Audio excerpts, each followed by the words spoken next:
और आप लोग का तैयारी भी अच्छा से चल रहा होगा। आज मैं आप लोगों का जैसे वादा के अनुसार मैंने आपको आज फिर तीसरा पार्ट भी लेकर आया हूँ। आज इस हिस्ट्री का आपका तीसरा पार्ट है और आपसे एक विनती है कि आप लोग जो है पीछे वाले जो वीडियो हैं उसको ज़रूर देखें, तभी आपको आगे धीरे धीरे समझ में आएगा, नहीं तो आपको समझ में नहीं आएगा और इतिहास खत्म हो जाएगा और को पता नहीं चलेगा। 20-20 से वीडियो देखिएगा तो आप शुरू से वीडियो को देखिए और उसे याद करिए, नोट्स बना लीजिए। जल्दी जल्दी आप अपना यूट्यूब में आराम से बैठकर नोट्स बनाइए, जैसे आप क्लास कर रहे हैं उस टाइप से आप नोट्स बनाइए और उसे याद करिए। फिर देखिए आपको इतिहास से कोई भी क्वेश्चन जल्दी छूटने वाला नहीं है। यह सिर्फ आपको रेलवे का सक्सेस के लिए नहीं है, इसके अलावा भी अदर चीज़ों के लिए भी आपको बहुत ज़रूरी होगा। जैसे एसएससी में भी बैंकिंग के लिए या अदर एग्ज़ाम के लिए भी आपको बहुत इम्पॉर्टेंट है। बीपीएससी और भी एग्ज़ामों के लिए बहुत अच्छा है। आप इसे उसके साथ साथ अच्छे से इसको नोट्स बनाइए और अच्छे से याद करिए, आपको भविष्य में बहुत काम देगा। ठीक है दोस्तों, चलते हैं, शुरू करते हैं। हाँ, शुरू करने से पहले आप लोगों से एक रिक्वेस्ट है कि आप इसे शेयर एंड सब्सक्राइब जरूर करिएगा और अच्छा लगे तो लाइक भी करिएगा। ठीक है दोस्तों, निकलते हैं, चलते हैं आगे। आज हम लोग पढ़ते हैं पंतजलि के पास। हम लोग पंतजलि के बारे में पढ़े थे कि पुष्यमित्र शुंग के पुरोहित थे, है ना। उनका महाभाष्य जो है बहुत सारे राजा शुंग वंश के बारे में जानकारी देती है कि नहीं, ऐसा पढ़ चुके थे।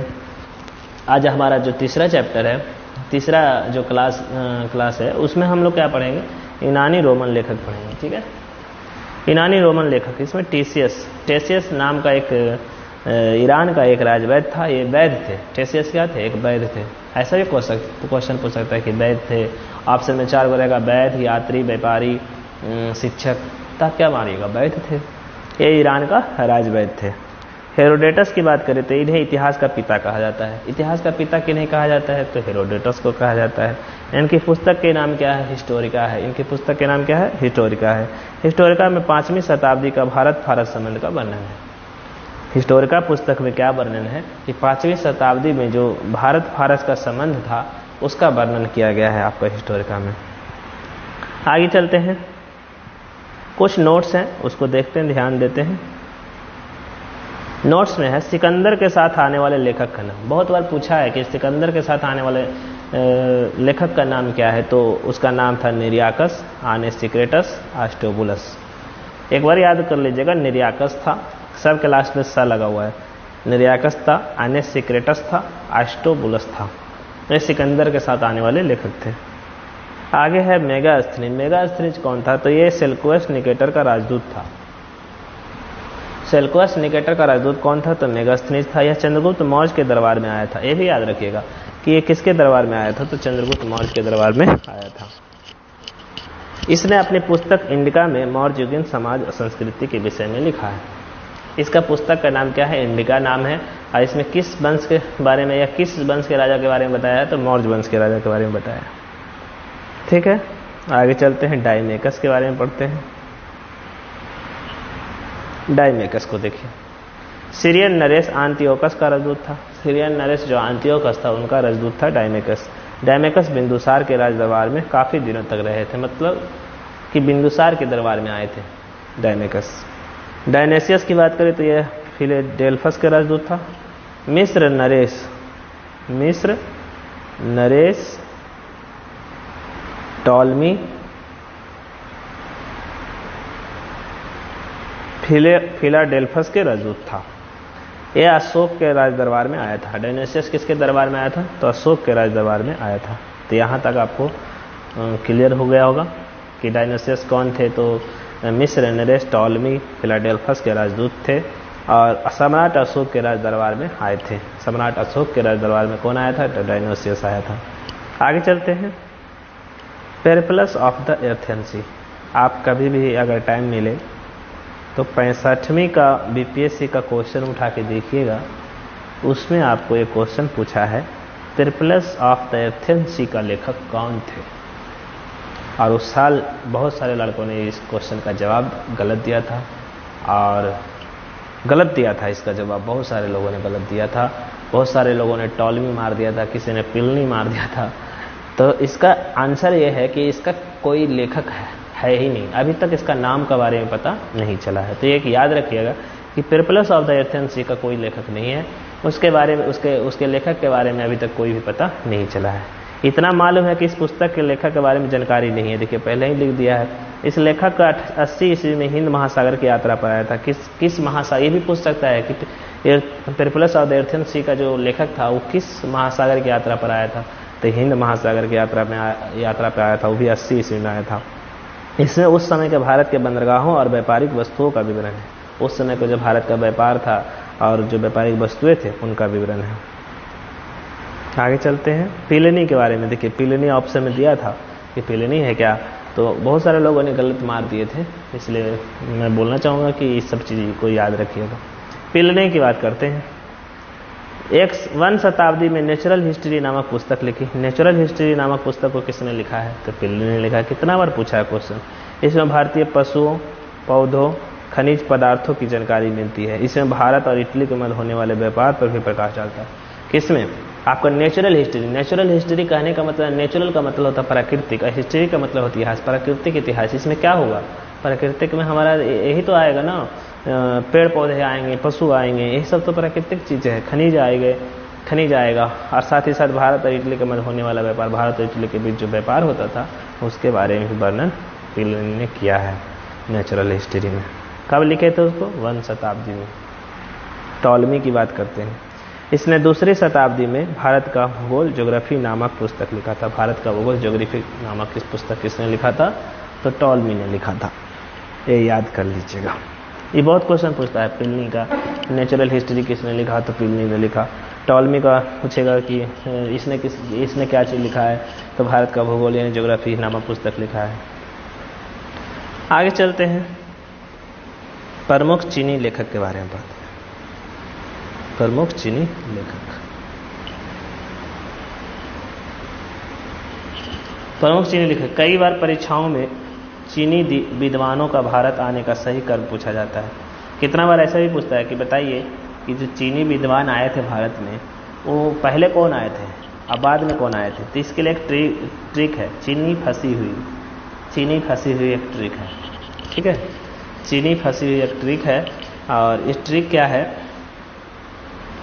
कि फंसी हुई मतलब फा से फायान पहले आया, स से क्या आया, संयुगन उसके बाद आया, और हु से कौन आया, ह्यूएनसांग आया, और ई से कौन आया, इत्सिंग आया। ठीक है, कौन कौन, देखिए ध्यान से देखिए, फिर से देखिए। फा से क्या हो गया, फाहियान हो गया, फंसी हुई। सी से क्या हो गया, सी से संयुगन हो गया, संयुगन। और उसके बाद हु से क्या होगा, ह्यूएनसांग हो जाएगा, ह्यूएनसांग हो गया। मेरे पास एक पेंसिल कुछ देर में आ जाएगी, तो फिर आपको अच्छा से लिखकर अच्छा से समझ में आएगा, पूरा स्पष्ट रूप से लिखाया जाएगा। और उसके बाद हुई, ई से क्या हो जाएगा, इत्सिंग हो जाएगा। तो ये थे। अब इसे याद कर लीजिएगा बढ़िया से। फंसी हुई, चीनी फंसी हुई का मतलब हुआ, चा से हो गया आपका चीनी फंसी हुई, तो फा से शुरू होता है, फायान हो गया। सी से आपका स्युगन हो गया, फिर आपका हा से ह्यूएनसांग हो गया, और ई से इत्सिंग हो गया। अब फायान कब आया था, 399 ईस्वी में आया था। कब आया था, 399 ईस्वी में। संयुगन कब आया, 518 ईस्वी में। ह्यूएनसांग कब आया, 630 ईस्वी में। और इत्सिंग कब आया, 7वीं शताब्दी के अंत में। तो बताइए जी, आप पहले बताइए कि आपका फायान कब आया था, 399 ईस्वी में। और उसके बाद संयुगन कब आया था, 518 ईस्वी में। ह्यूएनसांग कब आया था, ह्यूएनसांग 630 ईस्वी में। ह्यूएनसांग 630 ईस्वी में आया। उसके बाद इत्सिंग कब आया, तो 7वीं शताब्दी ईसा के अंत में आया।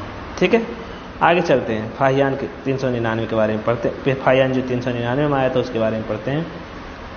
चलिए, यह चीनी यात्री गुप्त नरेश चंद्रगुप्त द्वितीय के दरबार में आया था। यह जो है चीनी यात्री गुप्त नरेश चंद्रगुप्त द्वितीय के दरबार में आया था। इसके विवरण में गुप्त किसके दरबार में आया था, फाहियान चीनी यात्री था और चंद्रगुप्त द्वितीय के दरबार में आया था। ये बहुत बार क्वेश्चन किया है जी, इसको बहुत भी आई है, किसके दरबार में आया था, तो चंद्रगुप्त द्वितीय के दरबार में आया था।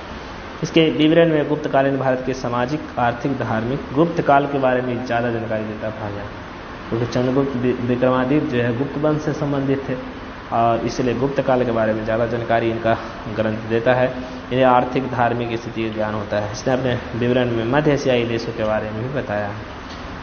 यह चीन से रेशम मार्ग से होते हुए भारत आया था। चीन से पहले पुराने काल में, प्राचीन काल में जो है एक रेशम मार्ग होता था, उसी रास्ते से जो है ये फाइयान जो है हमारे भारत में आया था। आगे चलते हैं,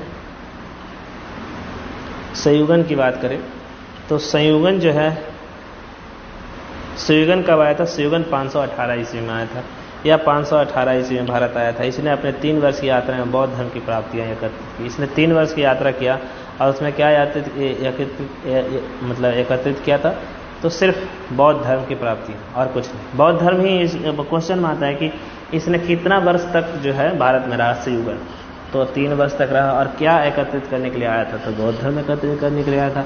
कब आया था? तो 518 ईस्वी में आया था। ठीक है।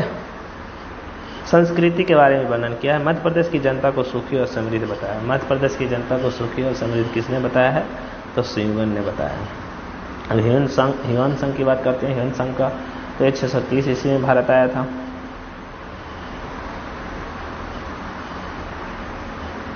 यह हर्षवर्धन के शासनकाल में भारत आया था। कब आया था? हर्षवर्धन के शासनकाल में भारत आया था ह्यून संघ। ह्यून संघ किसके शासनकाल में भारत आया? हर्षवर्धन के शासनकाल में भारत आया था। इसने 629 ईस्वी में चीन से भारतवर्ष के लिए प्रस्थान किया था। कब चला था चीन से? इस 629 में चला था। अलग 1 साल की यात्रा करने के बाद जो है सर्वप्रथम भारतीय राज कपिसा पहुंचा। 1 वर्ष की यात्रा करने के बाद वह सर्वप्रथम भारतीय राज कपिसा पहुंचा। ठीक है। भारत में वह 15 वर्ष तक रहा। देखिए कितना वर्ष तक रहा भारत में? 15 वर्ष। अभी के लोग जो है पैदल चलने के लिए 1 किलोमीटर नहीं जाएंगे। और वो चाइना से भारत आया था, वो भी बिहार नालंदा डिस्ट्रिक्ट में जाकर जो है नालंदा विश्वविद्यालय का में जाकर वो पढ़े थे। तो सोचिए कितना पैदल चलते थे पहले के लोग। समुद्री रास्ता से आए थे, उसके बाद फिर वहाँ से पैदल। जब भारत कपिसा जो है, कपिसा कालीकट नहीं, कपिसा शायद आपका ना मध्य कपिसा उस समय किसको कहा जाता था? ठीक है, नेक्स्ट हम वीडियो बनाएंगे ना तो उसमें हम आपको बताएंगे। ठीक है। ये याद नहीं आ रहा है कपिसा किसको कहा जाता था, जो याद नहीं है, ध्यान से उतरा हुआ है। ठीक है, चलते हैं आगे। वह भारत में 15 वर्ष तक ठहरकर 645 ईस्वी में चीन लौट गया। वह बिहार में नालंदा जिला में स्थित नालंदा विश्वविद्यालय में अध्ययन करने आया था। भारत में ऐसे बौद्ध ग्रंथों के एकत्र करने के लिए लेकर जाने के लिए आया था। वो वही टारगेट करके आया था कि यहाँ से जितना भी बौद्ध धर्म का ग्रंथ मिलेगा हमको सब के सब लेके चल जाएंगे, भारत में हम नहीं छोड़ेंगे इसको। पूरा पढ़ाई कर रहा था ताकि हम सारा ग्रंथ को एकत्रित करके लेके चलेंगे। बहुत अच्छा विद्वान था, एक बहुत बड़ा विद्वान था। इसका भ्रमण जो है सीयू की पुस्तक जो है प्रसिद्ध है। इसका बहुत बार क्वेश्चन किया है कि ह्यून सांग का पुस्तक का नाम क्या है? तो सीयू की नाम है, बहुत प्रसिद्ध है। देखिए इसमें कितने देशों का वर्णन अगर पूछे तो 138 देशों का वर्णन किया है। इसने किसका सबसे ज़्यादा बड़ाई और सबसे ज़्यादा वर्णन किया, किसका सबसे ज़्यादा प्रशंसा किया है? तो हर्षकालीन समाज का, हर्षकाल का ही। हर्षवर्धन के काल में आया था तो हर्ष का बड़ाई करता था, हर्ष का ही प्रशंसा करता था। इसके अनुसार जो है सिंध का राजा क्या था? शूद्र था। ह्यून सांग के अध्ययन के समय नालंदा विश्वविद्यालय का कुलपति, ये क्वेश्चन कितना बार पूछा है। ह्यून सांग के अध्ययन के समय नालंदा विश्वविद्यालय के कुलपति कौन थे? तो शीलभद्र थे। यह 17 वर्षों तक भारत में रहा। टोटल कितना वर्षों तक रहा था भारत में? 17 वर्षों तक भारत में रहा था। अब इत सिंह की बात करें तो इत सिंह जो है आपका 7वीं शताब्दी के अंत में भारत आया था। कब आया था? इत सिंह जो है आपका 7वीं शताब्दी के अंत में भारत आया था। यह 7वीं शताब्दी के अंत में भारत आया था। कब आया था इत सिंह? 7वीं शताब्दी के अंत में भारत आया था। पहले शुरू में हम पढ़े थे। इसने अपने विवरण में नालंदा विश्वविद्यालय, विक्रम विश्वविद्यालय तथा अपने समय के भारत का वर्णन किया। इसने क्या किसका वर्णन किया? नालंदा विश्वविद्यालय का वर्णन किया है, विक्रमशिला विश्वविद्यालय का वर्णन किया है और अपने समय के भारत का भी वर्णन किया है। आगे चलते हैं। 671 से 695 तक भारत में रहा था। 671 से 695 ईस्वी तक भारत में रहा था। इत सिंह जो है सुमात्रा समुद्री रास्ते से भारत आया था। इत सिंह किसके कौन सा रास्ता से आया था? सुमात्रा समुद्री रास्ते से भारत आया था। जबकि चाइना का जो क्या नाम था उसका, फाइयान और रेशम मार्ग से भारत आए थे। और ये किस रास्ता से भारत आए थे? तो सुमात्रा के समुद्री रास्ते से भारत आए थे। वह लगभग 24 वर्षों तक भारत में रहा, जिनमें 10 वर्षों तक नालंदा विश्वविद्यालय में रहकर बौद्ध धर्म के बारे में अध्ययन किया। कौन? ईत सिंह 10 वर्ष नालंदा विश्वविद्यालय में भी पढ़े हैं, ईत सिंह भी पढ़े हैं। 24 वर्षों तक भारत में रहे थे टोटल। इस यात्री ने नालंदा तथा विक्रम विश्वविद्यालय के बारे में अपना विवरण दिया। जो पहले बताया कि नालंदा विश्वविद्यालय का विवरण दिया, विक्रमशिला विश्वविद्यालय का विवरण दिया। इसका मतलब कि दोनों विश्वविद्यालय में पढ़े हैं और दोनों को अच्छे तरीके से वो जानते थे, इसलिए उन्होंने अपने किताब में उसके बारे में लिखे। अरबी लेखक की बात करते हैं। अरबी लेखक में ज़्यादा लेखक नहीं हैं, तो 2-3 लेखक हैं, लेकिन महत्वपूर्ण लेखक हैं। इससे बहुत सारे क्वेश्चन पूछे जाते हैं। देखिए, पहला क्वेश्चन यह, मोहम्मद गजनवी के साथ भारत आया था। अल-बरूनी जो है कब आया था, कहाँ से, किसके शासनकाल में आया था भारत? मोहम्मद गजनवी के साथ। मोहम्मद गजनवी जब भारत पर आक्रमण किए थे, इसके बारे में आप बहुत अच्छे से पढ़िएगा आगे जाकर। तो मोहम्मद गजनवी के साथ भारत आया था अल-बरूनी किसके साथ भारत आया था? तो मोहम्मद गजनवी के साथ भारत आया था। अरबी में लिखी गई उसकी कृति किताबुल हिंद या तहकीक हिंद, भारत की खोज, अरबी भाषा में लिखा गया अल-बरूनी का तहकीक हिंद या किताबुल हिंद, इतिहासकारों के महत्वपूर्ण स्रोत है। अल-बरूनी किसके साथ आया था? तो मोहम्मद गजनवी के साथ आया था। उनके किताब का क्या नाम है? तहकीक हिंद, किताबुल हिंद नाम है। ठीक है, ये सब इम्पोर्टेंट है किताब, इनका याद कर लीजिएगा इसको।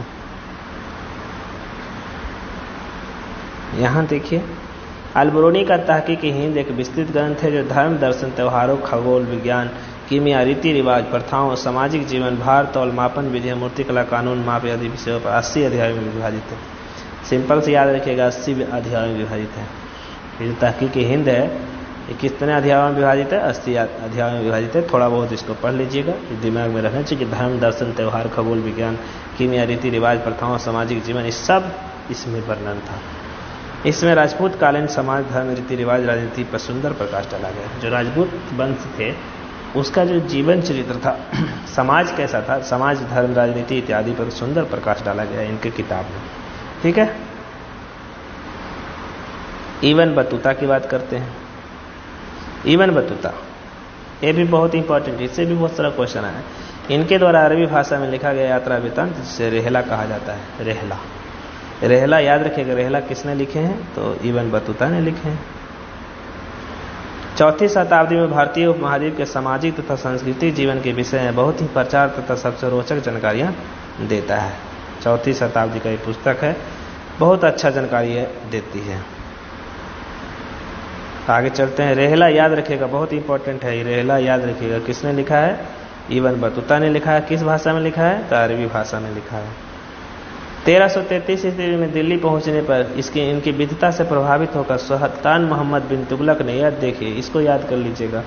फिर उसके बाद 1333 ईस्वी याद कर लीजिएगा, उसे दिल्ली का कार्य न्यायाधीश सौंपा, ये भी याद कर लीजिए। किसे सौंपा न्यायाधीश? Ibn Battuta. किसने सौंपा?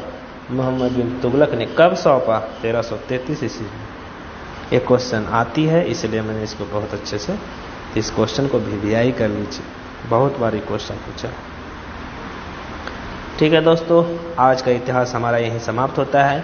कल से हम नए चैप्टर की ओर चलेंगे और ये जारी रहेगा। और मेरा जो टारगेट है कि मैं इतने दिनों के अंदर इसे ख़त्म करूँगा, मैं आपको ख़त्म कर दूँगा, आपकी परीक्षा से पहले ख़त्म करूँगा। ओके दोस्तों, सभी तरह के विषय, इतिहास, भूगोल, नागरिक, जितने भी विषय हैं सभी पढ़ाया जाएगा। चिंता करने की कोई ज़रूरत नहीं। जो पढ़ा रहे हैं उसको अच्छे से याद करते जाइए, उसका रिवीजन करते जाइए, उसका नोट्स बनाइए। ठीक है, ओके, चलते हैं। ओके, अगर अच्छा लगा होगा तो लाइक जरूर करिएगा और शेयर एंड सब्सक्राइब भी जरूर करिएगा। Thank you.